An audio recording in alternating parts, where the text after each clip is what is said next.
మీ అన్నయ్య business trip మీద అదేదో బ్యాంకాక్ వెళ్ళాడు.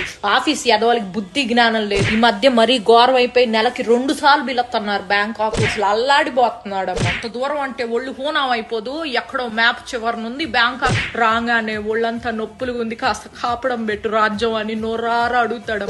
అల్లాడిపోతున్నాడు.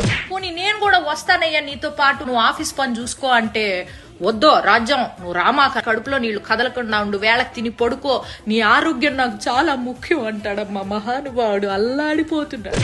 ఓ రోజైతే అర్ధరాత్రి పూట ఆఫీస్ నుంచి పూజ అనే అమ్మాయి ఫోన్ చేసి నువ్వు ఉన్న పళంగా రావాలి అర్జెంటుగా అని చెప్పేసేసరికి మనిషి ప్యాంటు చొక్కా వేసుకొని గబా గబా బయలుదేరిపోయాడమ్మా. తెల్లారొచ్చాక తెలిసింది ఆ పూజ అనే అమ్మాయి ఫోన్ చేయకపోతే ఉద్యోగం కాస్త ఊడిపోయేది. అల్లాడిపోతున్నాడమ్మా మనిషి. అసలు ఏమైంది తెలుసా, నేను పుట్టిన నుంచి వచ్చేటప్పటికి ఇంట్లో ఒక అమ్మాయి ఉంది.